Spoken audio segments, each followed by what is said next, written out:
अस्सलाम वालेकुम एवरीवन, कैसे हैं आप लोग। अल्हम्दुलिल्लाह मैं ठीक हूँ और उम्मीद करती हूँ कि आप लोग खैरियत से होंगे। मैं शमनाज फ्रॉम मुंबई। वक्फ बोर्ड रिजेक्ट नहीं हुआ, जिसके लिए हम मुसलमानों ने प्रोटेस्ट किया, आवाज उठाई, धरना प्रदर्शन किया। असद ओवैसी साहब ने इतने जिद्दोजहद करके दिन रात एक लगाकर जो भी उनसे पॉसिबल हो सका तमाम कोशिशें की, लेकिन ये रिजेक्ट नहीं हुआ, ये पास हो गया। हाई कोर्ट ने भी अपना फैसला सुना दिया। अब इसकी वजह से कितने लोग बेघर हो रहे हैं, आशियाना टूट रहा है, गरीब रो रहे हैं, बिलख रहे हैं, तड़प रहे हैं, लेकिन ना उनके आंसू को देखने वाला कोई है, ना उनके आंसू को पोंछने वाला कोई है और ना उनकी फरियाद सुनने वाला कोई है। ऐसे में हम मुसलमानों पर एक बहुत बड़ी मुसीबत आई है और ऐसे में असद ओवैसी साहब ने तमाम उम्मत मुसलमान से, हिंदुस्तान में रहने वाले मुसलमानों से एक रिक्वेस्ट की है और कहा है कि इस बातों पर जरूर अमल करें और ये पैगाम सभी मुसलमानों को जरूर सुनना चाहिए। आखिर वो क्या है पैगाम जो असद ओवैसी साहब ने इस वीडियो के जरिए लोगों तक पहुंचाने की कोशिश की है और ज्यादा से ज्यादा इस वीडियो को शेयर करने का भी कहा है ताकि लोग इस पर अमल कर सके। तो अगर आप अमल करेंगे तो ये वक्फ का जो कानून लागू हुआ है उससे हम बच सकते हैं। तो पहले असद ओवैसी साहब की ये बातें आप सुन लीजिए। तो मेरी आप लोगों से अपील है कि आप लोग अपना एक एक का बर्थ सर्टिफिकेट बनाइए। हाँ, जो हमारे बुजुर्गों की उम्र 70 साल के ऊपर है उनका बर्थ सर्टिफिकेट अगर है तो बहुत अच्छा है, अगर नहीं है तो आप उनका पासपोर्ट बनाइए। आप बर्थ सर्टिफिकेट अपना बनाइए और अगर 10th क्लास की मार्कशीट है तो उसको तैयार रखिए।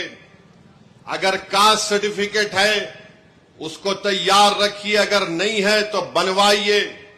पासपोर्ट नहीं है तो बनवाइए, बर्थ सर्टिफिकेट नहीं है तो बनवाइए। अगर कोई रिटायर्ड पेंशनर है तो जो पेंशन का आर्डर मिलता है उसको उठाकर रखिए।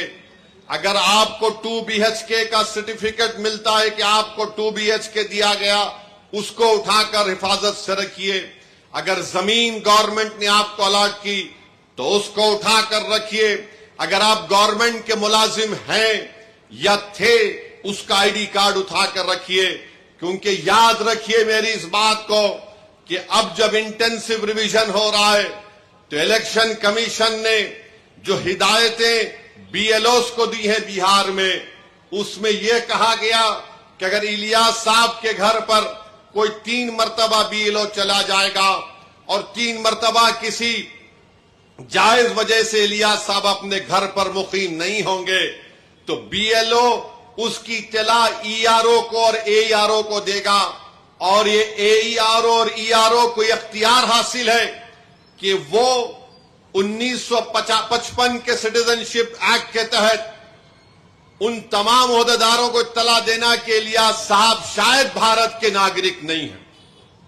तो ये तो आप लोगों ने असद ओवैसी साहब का ये पैगाम सुना और आप लोग इस पर अमल जरूर करें, जितना भी हो सके, अपना हो सके, अपने बच्चों का हो सके। कोई भी सर्टिफिकेट हो या राशन कार्ड हो या कोई किसी भी तरह का कोई भी सर्टिफिकेट हो, उसे इग्नोर ना करें और हर एक चीज को संभाल कर अपने पास रखें, क्योंकि ये अभी हम मुसलमानों को बहुत ही ज्यादा जरूरी है, इंपॉर्टेंट है। असद ओवैसी साहब की बातें आपने सुनी और असद ओवैसी साहब हमेशा मुसलमानों के लिए खड़े रहते हैं और मुसलमानों के लिए नहीं, वो तो इंसानियत की बात करते हैं और जो इंसानों के लिए, फिर चाहे वो हिंदू हो या मुसलमान हो, जो भी हो, उनके लिए हमेशा, इंसानियत के लिए हमेशा खड़े रहते हैं और अपना आवाज बुलंद करते हैं।